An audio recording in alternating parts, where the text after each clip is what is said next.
ನೋಡಿ, ಧರ್ಮಸ್ಥಳ ಇವತ್ತು ನಿನ್ನೆಯ ವಿಷಯ ಅಲ್ಲ.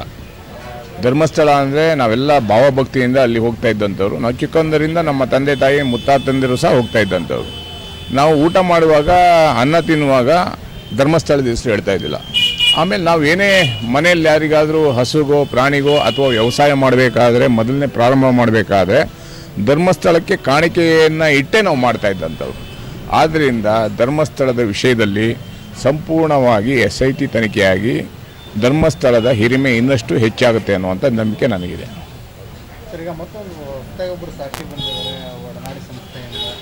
ಅವರು ಬಂದು ಸಾಕಷ್ಟು ನೋಡಿ, ನೂರಾರು ಸಾಕ್ಷಿಗಳು ಬರ್ತಾನೆ ಇರಲಿ, ಮಂಜುನಾಥನ ಮೈಗೇನು ಕಮ್ಮಿ ಆಗಲ್ಲ. ಅಥವಾ ನನ್ನ ಅನುಭವದ ಪ್ರಕಾರ ವೀರೇಂದ್ರ ಹೆಗ್ಡೆ ಅವರಿಗೆ ಏನು ಕಳಂಕ ಬರಲ್ಲ. ಯಾರೇ ತಪ್ಪು ಮಾಡಿದರೂ ಅವರಿಗೆ ಶಿಕ್ಷೆ ಆಗಲೇಬೇಕು. ಅದರಲ್ಲಿ ಸೌಜನ್ಯಗೂ ನ್ಯಾಯ ಸಿಗಬೇಕು, ಅದರಲ್ಲಿ ಎರಡು ಮಾತಿಲ್ಲ. ಆದರೆ ಧರ್ಮಸ್ಥಳ ನಮ್ಮೆಲ್ಲ ಹಿಂದೂಗಳ ಭಾವನೆಯ ದೇವಸ್ಥಾನ. ಯಾವುದೇ ಧರ್ಮದ ಬಗ್ಗೆ ಅಪಪ್ರಚಾರ ಮಾಡಲಿಕ್ಕೆ ಯಾವನಿಗೂ ಹಕ್ಕಿಲ್ಲ.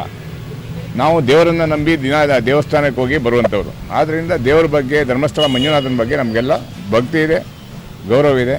ನಾವು ಸಹ ಧರ್ಮಸ್ಥಳಕ್ಕೆ ಮುಂದಿನ ದಿನಗಳಲ್ಲಿ ನಾವು ಸಹ ಹೋಗ್ತಾ ಇದ್ದೀವಿ. ನಾವೆಲ್ಲ ಕಾರ್ಯಕರ್ತರು ಹೋಗ್ತಾ ಇದ್ದೀವಿ. ಎಲ್ಲ ಧರ್ಮವನ್ನು ಪ್ರೀತಿ ಮಾಡೋಣ, ಎಲ್ಲ ಜನರನ್ನು ಪ್ರೀತಿ ಮಾಡೋಣ. ಆದರೆ ನಮ್ಮ ದೇವ್ರನ್ನ, ನಮ್ಮ ತಾಯಿನ, ನಮ್ಮ ನಾಡನ್ನು ನಾವು ಏನಾದರೂ ಅವಮಾನ ಮಾಡಿದರೆ ಯಾರೂ ತಡೆಯೋಕ್ಕಾಗಲ್ಲ. ಹಿಂದೂಪರ ಸಂಘಟನೆಗಳು ಮತ್ತು ರಾಜಕೀಯ ಪಕ್ಷಗಳು ಈಗ ಧರ್ಮಸ್ಥಳ ಷಡ್ಯಂತ್ರದ ವಿರುದ್ಧ ಧ್ವನಿ ಎತ್ತಿ NIAಗೆ ವಹಿಸಬೇಕು ಅನ್ನೋದು ಆಗ್ರಹ ಮಾಡ್ತಾ ಇದ್ದಾರೆ. ಸೊ ಈ ನಿಟ್ಟಿನಲ್ಲಿ ಕನ್ನಡ ಪರ ಸಂಘಟನೆಗಳು ಸಹ ಮುಂದಾಗುತ್ತವೆ. ಖಂಡಿತವಾಗಲೂ NIAಗೆ ವಹಿಸಲೇಬೇಕು. ಇದು ಅಂತಾರಾಷ್ಟ್ರೀಯ ಮಟ್ಟದ ತನಿಖೆ ಆಗಬೇಕಾಗುತ್ತೆ. ಯಾರ್ಯಾರು ಇದರ ಹಿಂದುಗಡೆ ಪಿತೂರಿ ಮಾಡಿದ್ದಾರೆ, ಯಾರ್ಯಾರು ಯಾವ ಮಟ್ಟದಿಂದ ಹಣ ಹೋಗಿದೆ, ಅವ್ರಿಗೆ ಹೋಗಿದೆ, ಇವ್ರಿಗೆ ಹೋಗಿದೆ ಅನ್ನುವಂಥದ್ದು ಮಾತಾಡ್ತಾ ಇದ್ದಾರೆ. ಯಾರು ತಿಂದಿದ್ದಾರೆ ಅವ್ರು ಕಕ್ಕಲೇಬೇಕಲ್ವಾ? ಅದು ಕಕ್ಕಲಿ.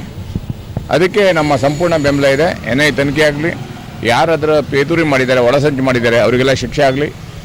ಮಂಜುನಾಥನ ಬಗ್ಗೆ ಯಾರು ಅಪಪ್ರಚಾರ ಮಾಡ್ತಾರೆ, ನಾವು ನಂಬಿರುವಂಥ ಭಗವಂತನ ಮೇಲೆ ಯಾರು ಅಪಪ್ರಚಾರ ಮಾಡು, ನಾವು ಯಾರೂ ತಡೀಲಿಕ್ಕೆ ಸಿದ್ಧರಿಲ್ಲ.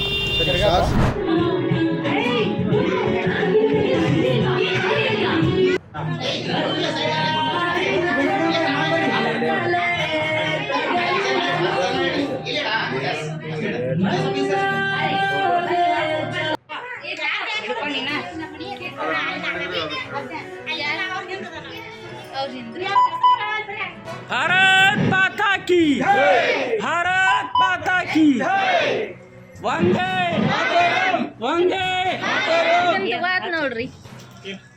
ವೀರಯೋಧ ಕೃಷ್ಣಾಜಿ ಅವ್ರಿಗೆ, ವೀರಯೋಧ ಕೃಷ್ಣಾಜಿ ಅವ್ರಿಗೆ. ಹಲೋ, ದಯವಿಟ್ಟು ಈ ಸಮಾರಂಭ भारत माता की, भारत माता की.